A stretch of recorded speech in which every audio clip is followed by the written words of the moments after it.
today is Thursday.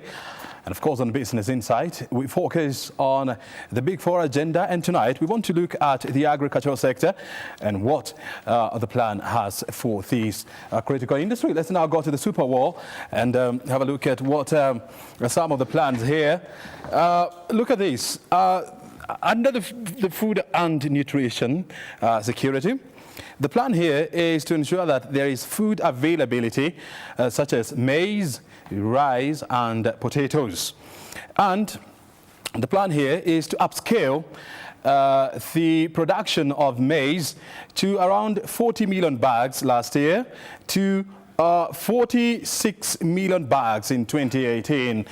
And with about 3 months to go before we bid farewell to the year, we shall be looking back and see how we performed on this one. And the plan is to move these from 46 to 67 million bags by the year 2022. Let's go now to rice. Whereby, no, let's go back to here we are. The plan is to upscale rice production from 112,000 metric tons to 124,000 metric tons this year, and eventually move these to 406,000 metric tons by the year 2022. A Herculean task there, if you ask me. And potatoes, of course, is to move from 1.3 million tons in 2017 to around 1.55 million metric tons in 2018 to 2.52 million metric tons by the year 2022. Let's go to the next slide. Let's move to the next slide, please. There you are. And in order to ensure that we achieve this, the government plans to expand land under irrigation. And the plan is to move from the current 5,000 acres of land that is under irrigation to about 540,000 this current year, and eventually and gradually we move to 1,000 to 1.2 million hectares by the year 2022. Significant investments there definitely is needed. Let's go to the next slide. And apart from making Kenya a food secure nation, there are other plans to create jobs out of the food and nutrition security agenda. And in 2018, the plan is to create about 200,000 jobs directly. And indirectly, we are talking about 500,000 jobs. In 2019, the plan is to create about 750,000 jobs, and this is expected to rise to about 1.5 million jobs directly and 404.5 million jobs indirectly by the year 2022. Those are the plans under the Big Four agenda. And as I told you tonight, we also want to focus on the issue of cybersecurity. Have you ever been a victim? If not, you should thank God. If you have ever been, I'm sorry. And we shall be discussing this topic and, of course, how you can stay secure and stay safe and, of course, stay ahead of cyber criminals. My guests are in the studio. I'm availing them shortly. Stay right here. I'm back shortly.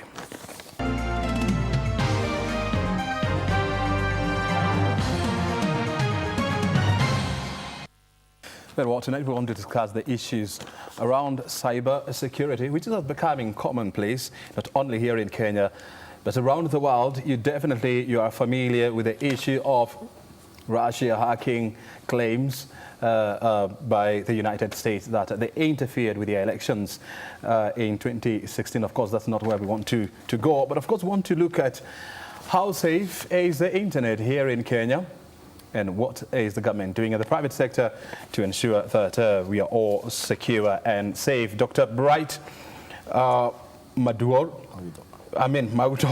is the head of cybersecurity at Internet Solutions of Kenya. He's joining us here. He's immediately on my left. Thank you very much, Maudor, for joining us here. Thank you very much. And we have Anthony Gachanja. He's the head of technology security at Safaricom. Gachanja, karibu sana, and thank you for joining us here. I want to start with you, first of all, Gachanja. You're definitely in possession of huge data of more than 29 million Kenyans. in your hands. How have you managed to secure the data that we have entrusted with you? Well, first of all, thank you for inviting us onto the show. It all starts from understanding that your responsibility and the position that you've been put in to safeguard those assets. That's really where it starts from. Mm-hmm. And you have to lay the groundwork well. So the basics of each and every product and service that we build, that our customers enjoy, has to have security embedded into it. So we've designed in security right from the word go, mm-hmm. rather than bolting on security later on as an afterthought. Mm. So simply speaking, that's the perspective that we've taken. We take security very seriously, safeguard our assets by building in security around it, and then constantly monitoring it, making sure that we make improvements as and when they're required as we move along from there. Mm-hmm. Yeah. Have you been a victim of serious data breach? Well, we have had attempts, and those are in the public media. We've had attempts of breaches, and the people who are culpable in that regard, we've worked very closely with law enforcement to make sure that they are brought to book. And which goes back to my other point. Building security first within your product is not enough. You have to continue monitoring to make sure that it is sound and that you keep on improving the security arrangements. Similar arrangements to how you would continue, maintaining your car. Yes, it has the brakes and the oils in it and the safety belt, but you have to continue maintaining it to stay on top of your game. Mm-hmm. Yeah. But Maudor, I want to find out from you. Yes. I mean, there has always been this debate whether companies and the public, whether they can stay ahead of cyber criminals. What are your thoughts? It's becoming a very difficult thing right now. The internet was built without security in mind. Yeah. So it's becoming a thing that a lot of people are discovering right now. Here's the problem: to change the mindset of people to say that you need to move from the traditional way of looking at products or systems is very difficult because they're not used to it. Many organizations that I interact with will say, look, we've not been hacked in 5 years. What do you think? What makes you think that we're going to get hacked in the next few days or few hours or next year? So it becomes the thing that, like, until something happens very critical, it's when a reaction comes to it, mm-hmm. which is becoming a very big challenge to convince organizations that you need to actually take cybersecurity, or rather cyber resilience, to say, from the word go, just as Safaricom has been doing in their case. Mm. So you don't build security on top of whatever you have, but you actually build it from the ground up.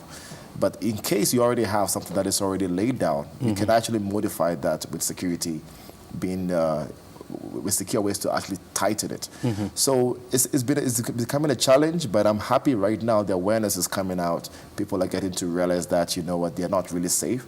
We've had cases where we've actually shown people exactly how they can be compromised. So they're waking up.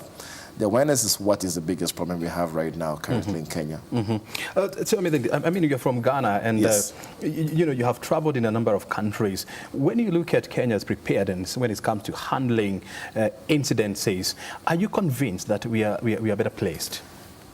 Actually, funny thing is, we just did a conference recently called Africa Hackon, which I founded a few years ago. Safaricom being a very big sponsor of that. And Africa Hackon, the theme for this year was, is Kenya ready for cyber warfare? Yeah. At the end of the 2 days, the answer was no. Looking at the presentations that were done, looking at the kind of conversation we had, mm-hmm. the interaction with everybody, and we had people coming from Microsoft, people coming from Egypt, from various places. And everybody, with all the conversation we had, we realized Kenya is not ready. Mm-hmm. Because a lot of people still don't know. There's a little bit of confusion as to exactly where they stand mm-hmm. when it comes to cybersecurity. Yeah. So that conversation is still blurred in the eyes of people. Mm-hmm. And I think... But the answer as we stand here is no. We are not secure. Mm-hmm. There are things that have been done. Mm-hmm. I'm seeing progress with the whole cybersecurity bill mm-hmm. To actually put cyber criminals behind mm-hmm. bars if they have done something. Mm-hmm. The data protection bill is also being passed. Ghana has done that. Actually, it was part of the team that actually helped to build one for Ghana. Mm. And the cyber bill for Ghana, for data protection, is helping organizations to actually conform to certain regulations mm-hmm. before they even roll out a product. Typical example, take in Ghana right now, you cannot roll out a mobile application without actually going to data protection to actually go according to the standards they've given you before you roll it out. Because now that standard has been put, is set by the government, and everybody who is a data holder or data handler has to go through that. So it will take a while before we actually get to see some changes happening. So Gachanja, then how vulnerable are we then? I would say, you know, as to follow on from what Bright was saying, there's definitely always room for improvement. Even within the context of those companies that think of themselves as being very mature in this line of work, there's always room for improvement. Technology moves at a very fast pace. And if one does not keep up with that pace, then you will fall behind. So you can never slouch on it. One of the standards that we look to in terms of keeping us on our A game is an international information security standard known as the ISO 27001 standard. It's an information security management standard. And, you know, briefly, it talks about planning, the way you're going to approach your security information management system, doing it, you know, plan, you do it, you check, you act, and you continue going through that cycle to stay ahead. So to answer your question directly, are we completely ready? Even for those who say that they are, like ourselves, you can never rest on your laurels. You have to keep on moving and improving. So there's room for improvement, definitely, and I agree with Bright in that regard, more so in this part of the world, but not just in the African context. Even when you look in the European context, if you trace back 2016, 2017, we had lots of cyber crimes and lots of cyber breaches, even in that part of the world that we think is that much more developed. So all of us have to stay on our A game, starting from the awareness level, and make sure that we bake in security into our products and services before they hit the market. And then comes the other question. I mean, we have heard these allegations, you know, from the US that, you know, Russia somehow managed to interfere with the elections, you know, using technology. And we also saw the other day US saying that, you know, there was a serious breach in their water system, in their energy system, and then comes the question: if a very sophisticated country like you know, America is being attacked, then how safe are we? You know, Kenya, for example. You know, if you look at it, every system that is being built is we're trying to make it easier for access. We're trying to. For example, currently there are power grids that are on the internet because somebody somewhere doesn't want to be at the office to be able to connect to work on that. So we call that SCADA system or industrial control systems. However, there are search engines that can allow you to actually go and search for those systems and try to compromise them. And it's becoming very easy. Most of these tutorials are on YouTube. There are people who are really bored. I mean, let me say script kiddies or hackers are bored and they try to break into such systems and see how much they can get out of it. So there comes also the problem of skills. The skill set in the country is a bit low. There has been a lot of changes. A lot of people are getting to move into cybersecurity as a career. And we're seeing significant changes in that area as well, where people are taking that as a core part of their business. Before, I can attest to you, a few years ago, that was never a conversation they can have with anyone. But now it's becoming something that people are taking in and say, you know what, we need to have a security function, a risk department to be able to tackle this when they're happening. So I wouldn't say nothing has been done, but it just will be taking a while for that to get on. Gachanja, tell me this. I mean, how has it been? How has lack of, you know, a clear legal policy affected, you know, your business? For example, I mean, we know for sure that Parliament has been sitting on the cybersecurity and data protection bill, you know, for a number of years now. How has this affected your business? Well, that's a landscape that I've watched evolve for a long period now, having been in this line of work for, you know, over 13, 14 years now. There were definitely gaps in the past that needed immediate attention, some of which you've mentioned.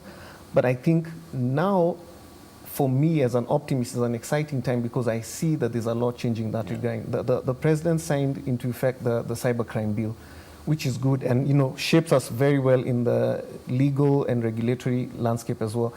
The CBK has issued guidance notes as well on how, banks should run their cybersecurity affairs. And, just recently they've also issued a complementary guidance note as well on how, content providers or service providers should also approach their cybersecurity matters as well. And with that comes, enhancements to areas that were lacking before. If you take, say, for example, an area around, prosecution and investigation, that would have affected our line of work. But it's very clear now, whether it is through KICA, whether it is through the cybercrime bill, on how somebody would be penalized or taken to court and held to account for any unauthorized activities that they perform. So yes, that was a gap then, but I think this is an exciting time now because we see lots of changes happening. The Senate, I believe, are also discussing something similar as well. So it's good, and I think, to go back to something that you asked earlier, what I think we need focus on now is to make sure that we have many more people in the profession, so grow our competencies and skills in that regard, have many more people to add to this agenda and raise the bar, have the right tools to support us or enable us to make sure that we realize our cybersecurity promises as well, and look to our own processes to see how that works. So the gaps have been there, but I must say as an optimist that that is definitely changing.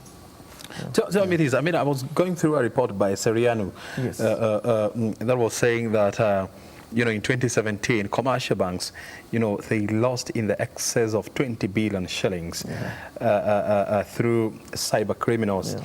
And we know that, Safaricom has become such a big player in the financial system in this country through M-Pesa, whereby transactions worth more than 1.8 trillion shillings, are done on an annual basis. Have you been a victim of hacking for M-Pesa? No. Thank God, touch on wood, we've not been a victim of hacking on M-Pesa. We've secured people's funds. It's one of the things that keeps us up at night. Definitely one of the key things that keeps, the entire Safaricom family up at night.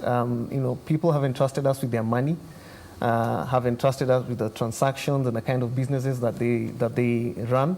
So it is incumbent upon us to make sure that we take that responsibility seriously, and we do. And we do that, from, like I said, making sure that we bake in security right from the word go. And that can be challenging on its own because the innovators want to go quick to market, sign on the customers, etc. So it's a bit of a delicate balancing act that we keep on trying to get right to make sure that we say, okay, I've used this analogy before. If you want this vehicle to move fast, let's make sure that we build in good brakes in it to make sure that you can actually drive fast, right? And not just saying, when you get into a vehicle and you only have a throttle, when you need to stop, what happens then? So, I would say that no, we've not had that issue. Does that mean that we are completely averse to it? One may argue not, and that's why I go back to the earlier point that we have to stay on top of our game. We have to keep on making sure that our arrangements are sound, that we are checking, monitoring, and improving as and when technology keeps on moving and changing at a very fast pace. Brad, I want you to tell me, I mean, if corporate Kenya is also susceptible, to this kind of attacks, what about Kenyans themselves? How at risk are they? I'll say Kenyans themselves are at a huge risk. And you see every day people are complaining that their accounts have been hacked, their systems have been... Social media, for example, is one of the most commonly reported cases when it comes to hacks that have been going on. And it's just because of basic understanding of what security should be. I'll give a typical example here. Most people don't know that they need to have something like a two-step verification for the email. Yet when you have that, it adds an extra security to your email to make sure that if a hacker actually gets access to your email or your email password, they can't log in until they have an authentication that comes to your phone for you to log in. But have people done that? No. Yes, every social media platform has that feature for you to enable. But a lot of people don't have that know-how to be able to say that they're going to get secure. Worse than that, we're talking about the whole banking system being able to, fraud happening. Technology is there, but not everyone can actually use the technology to try to find out what exactly is going on in the banks. Insider threat is the biggest issue right now we have. because somebody in there knows exactly how the system works, what is supposed to be done and what is not supposed to be done, how to evade the system as well. So unless you put the right processes and controls there, it becomes a very big challenge for you to even trace down or do forensics. Cyber bill, the cybercrime bill, I found something very wrong with it, if you think about it. There's no much education. I mean, the bill is there. I love it. It's really good. But there's not much been education on how exactly you can to use it. Yeah. How many cybercrime lawyers do we have in Kenya right now? How many cyber lawyers can actually say they can prosecute somebody? So I've been cyberbullied online. So I go to Kimani police station. Yeah. I've reported. I've been cyberbullied. How are they going to handle that particular case and say, you know what, you have been cyberbullied, I think you should follow these ABCD processes? Or I like the way when I think I read in this when Safaricom when there's an issue, they publicly give everything out, and they said they tracked the person down because of ABCD, because there were proof. There was proof to take to court that you cannot use in the court of law. Yeah. But a lot of people don't have that knowledge, which I believe we need to also have cyber lawyers coming up to make sure that we are covered in all that kind of space. Yeah, I mean, you rightly put it.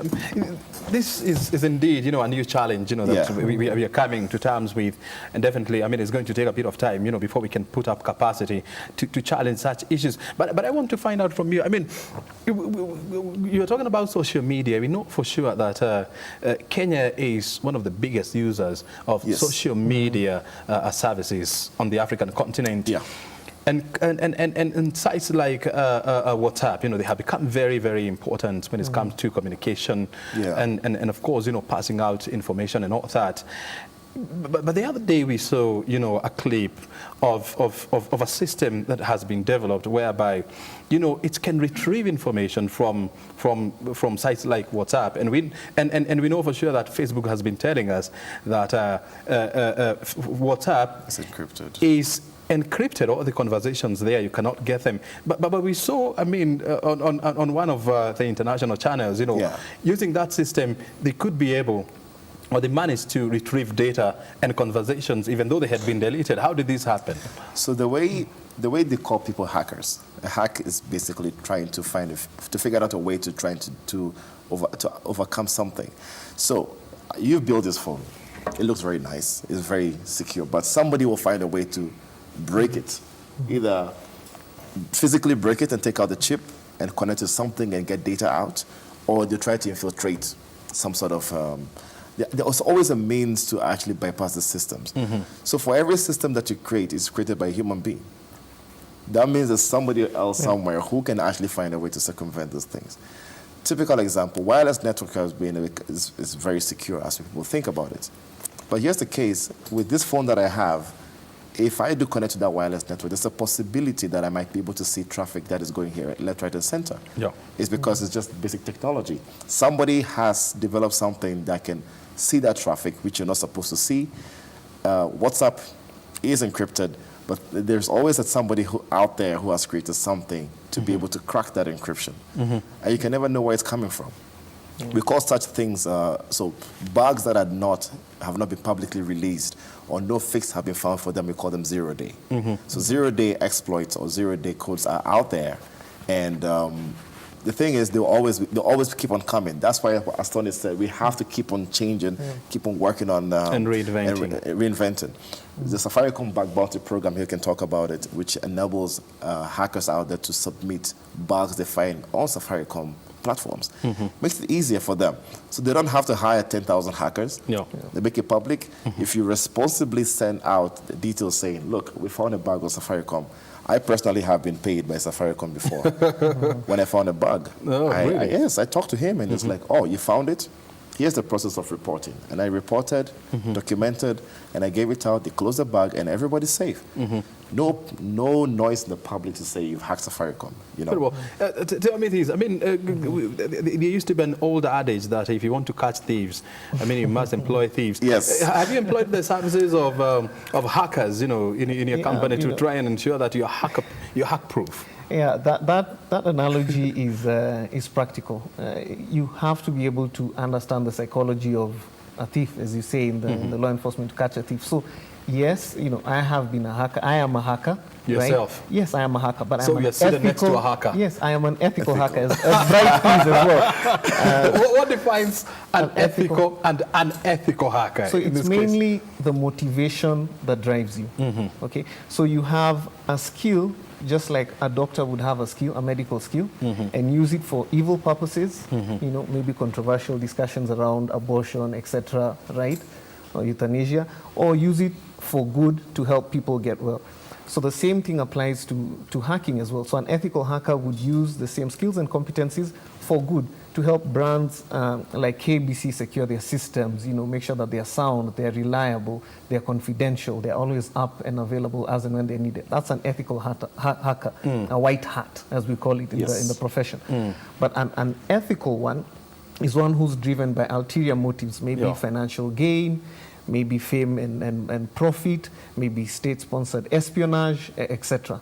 So the skills and competencies, being a computer graduate or an engineer on the one hand, for good can also be abused for bad, which is why when we work with entities like the Africa Hackon, one of the key roles that we want to play as Safaricom is to make sure that, to tell young people that here's a platform where you can come together, just like accountants would do with ISPAC, get to talk about your profession, contribute to the trade, but also nurture those young minds for good and make money out of it, make a career out of it, and not to be steered towards the evil elements, as it were. So back to your question, yes, hacking is a good thing. Elon Musk is a hacker, but he's applying it for, you know, energy saving, going to space as well. So, you know, there's nothing wrong with the term hacker. So the whole point comes to you're a hacker for what reason? Motivation. Exactly. Yes, exactly. But we live among hackers. Yes. And we should stop thinking that hackers, you know, are people with horns or things like that. Yes, so it's a because you're one of them, actually. So but you're a good hacker. Yeah, it's a stereotype associated with the name. People never hacker. see a hacker in a blazer. You're also a hacker, by the way. Yes, I do. I do hack. When I hack, I do for, like, that's what I do for my clients. I make sure that I hack the system and tell them this is how to secure the system.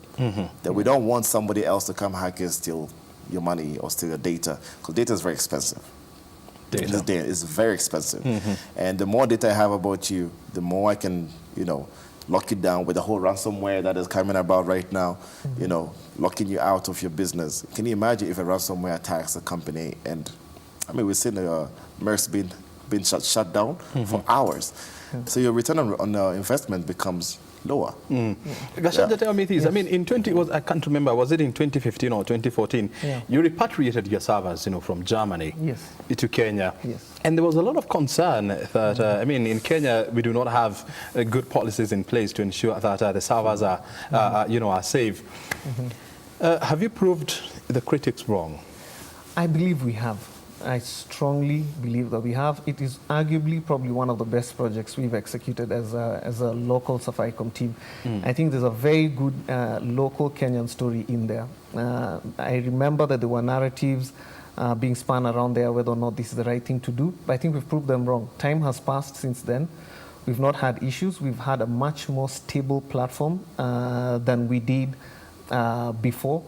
We've now have capability to be much more reactive to our customer needs to tweak products and deliver them to market. You know, we've been able to influence the kind of products and services and accessibility to it. Our developer community is building interesting use cases all around M-Pesa.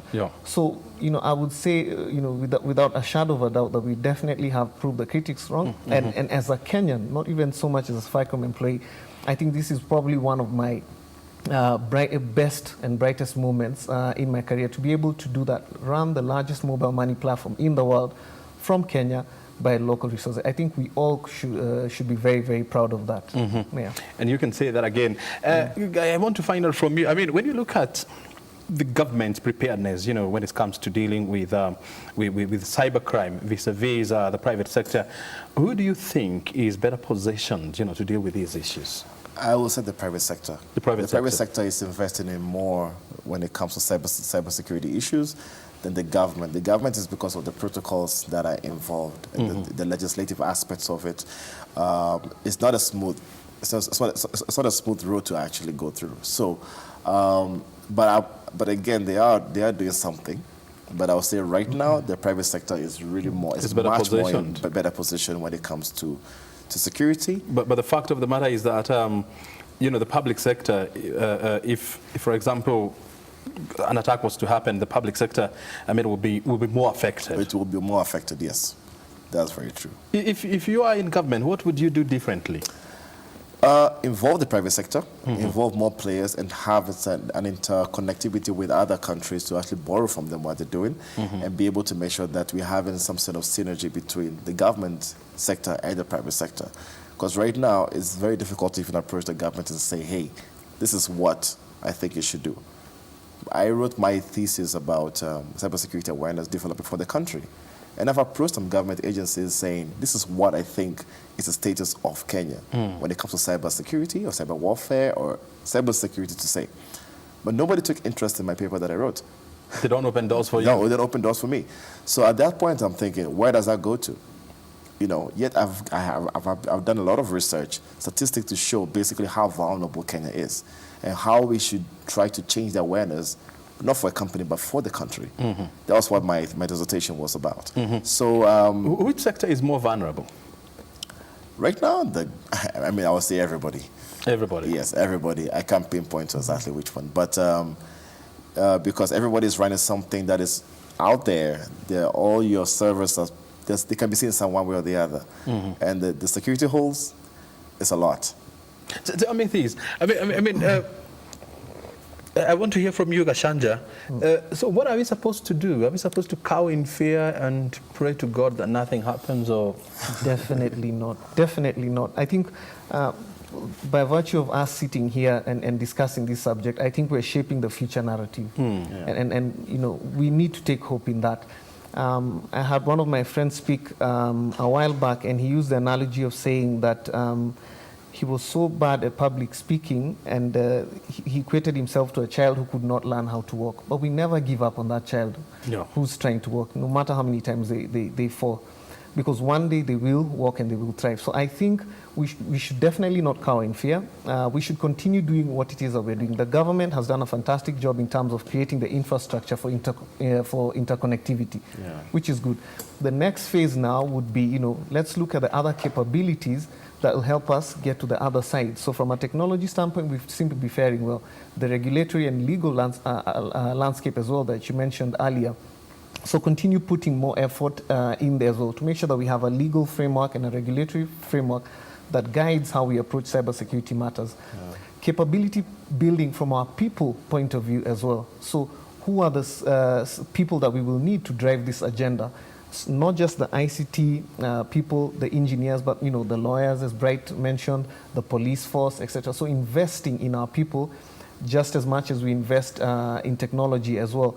And then making sure that we borrow practices from our neighbors who are doing a much better job, international community, and for the public and private sector to work ever much more closer, as indeed they're starting to do now, to make sure that we pull each other along. So cowering of fear for me is not an option. It's absolutely not an option. That's a defeatist attitude. I think we should shun that completely.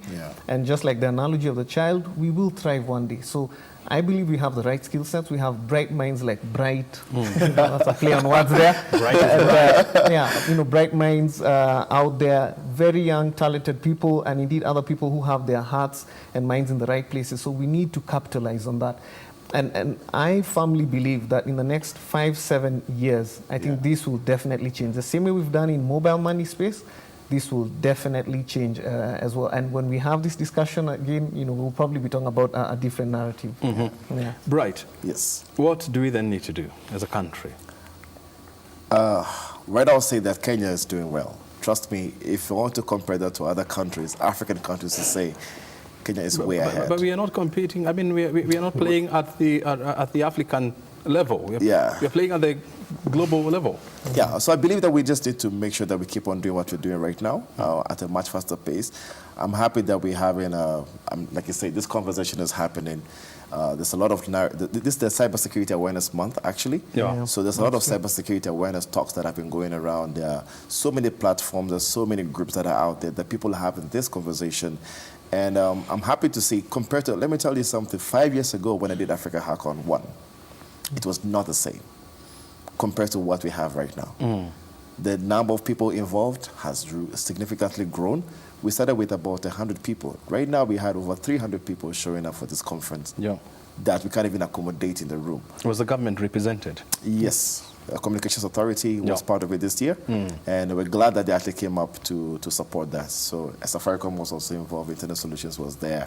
So many other companies were involved in making sure that we take this cybersecurity conversation forward, and it's not just standing there. So we had, maybe the panel that we had at that time was very involving, to where a lot of questions from back and forth were coming up, and we just have to keep on getting awareness out there. Yeah. Are we likely to get to a point whereby now we can sit back and say, hooray, we've won?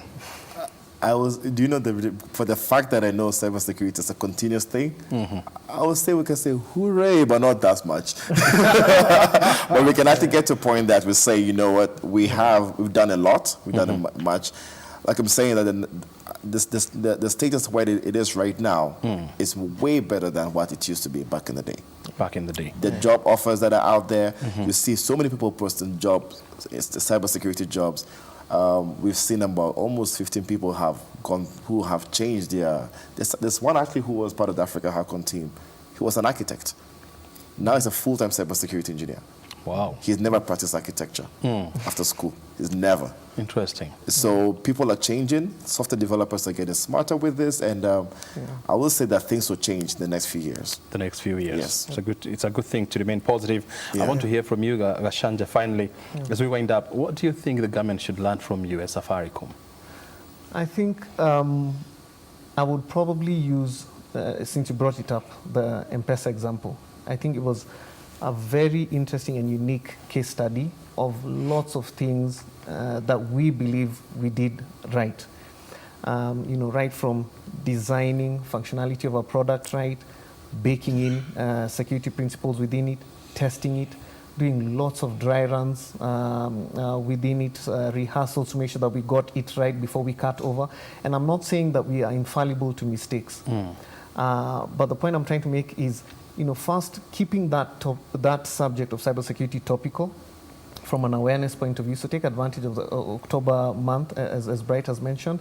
Secondly, invest in our people, whichever arms of government those are, or wherever they feature within our ecosystem, in as much as we are investing in technology, because I believe the government is doing a very good job in that regard. And then, work very closely with other private entities and other countries as well to make sure that, that subject keeps on being topical, and we are always improving our grades when it comes to marking this paper, because I believe there's definitely hope. The other thing that I would also say is not just not addressing this to the government, but indeed to each and every one of us. If we take care of the basic security hygiene of our products and services. Basic things like make sure you have a strong password. Make sure you run an up-to-date software on your phone, on your laptop. If you're still running Windows 95 or XP, you will get hacked. You will be affected. Do not run pirated software, right? Or latch onto BitTorrents and share files and give me a product key. You will get hacked. Your files will be stolen. They will be encrypted, and you will be held at ransom. A significant percentage of the security issues that we face today are addressed by those basic hygiene principles. If we do that, whether you are a company like Safaricom or the entity that Bright represents, or the government or a wing of government, I believe that you are more than halfway there. And I think that's where we need to focus. Very well. Gentlemen, thank you so very much indeed for joining us here, and of course sharing us that insight, which is very, very important, because internet is here to stay, and we're also here to stay. That's true.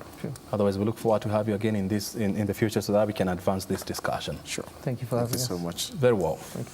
Well, we've been talking to Bright, who is the head of cybersecurity at Internet Solutions, and Anthony Gachanja is the head of technology security at Safaricom, here joining us here to expound more on the issues of cybersecurity and how you can stay safe. We have had it from them, and this is Business Insight. We're taking a short break, and thereafter we'll be back with more stories. Stay right here.